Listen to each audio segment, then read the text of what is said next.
Finally Ajith ரசிகர்கள் எல்லாருக்குமே அஃபிஷியலான update படக்குழு சொல்கிறத விட ஒரு முக்கியமான ஆளே விடாமுயற்சி திரைப்படத்தோட ரிலீஸ் தேதியை சொல்லியிருக்காங்க.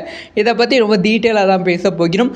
ரொம்ப ரொம்ப ரொம்ப ரொம்ப முக்கியமான வீடியோவாக தான் இருக்க போகிறது அஜித் ரசிகர்களுக்கு. அதாவது விடாமுயற்சி திரைப்படம் பொங்கலுக்கு ரிலீஸ் ஆக வேண்டியது, ஆனால் சில பிரச்சனைகள் காரணமாக ரிலீஸ் தேதி அனௌன்ஸ் பண்ணாமல் தள்ளி வச்சிட்டாங்க. ஸோ பொங்கலுக்கு ரிலீஸ் ஆகலை, அடுத்து ஜனவரி 23ஆம் தேதி 30ஆம் தேதி வெளியாகும் அப்படின்னு சொல்லி ஒரு தரப்பும், இன்னொரு தரப்பு இல்லை இது பிப்ரவரி மார்ச்சுக்கு தள்ளி போகிறது அப்படின்னு சொல்லி இன்னொரு தரப்பு பேசிட்டு இருந்தாங்க. ஆனாலுமே ரசிகர்கள் மத்தியில் ஒரு குழப்பம் இருந்துச்சு. என்னடா இன்னுமே விடாமுயற்சியோட ரிலீஸ் டேட் அனௌன்ஸ் பண்ணாமல் இப்படி பண்ணிட்டு இருக்காங்களே, ஒரு ரிலீஸ் டேட் அனௌன்ஸ் பண்ணிட்டு எவ்வளோ லேட் பண்ணால் வேணால் பரவாயில்லையே அப்படின்னு சொல்லி புலம்பிட்டு இருந்தாங்க. இப்போ அஜித் அவர்களே ஓப்பனாகவே சொல்லிட்டாங்க விடாமுயற்சி திரைப்படத்தோட ரிலீஸ் தேதியை பற்றி.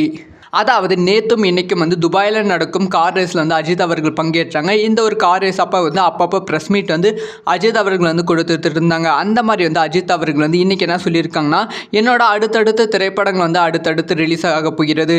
ஒரு திரைப்படம் ஜனவரி மாதமும் இன்னொரு திரைப்படம் ஏப்ரல் மாதமும் ரிலீஸ் ஆகிறது அப்படிங்கிற ஒரு விஷயத்தை அஜித் அவர்களே கன்ஃபார்மாக ஓப்பனாக சொல்லிட்டாங்க.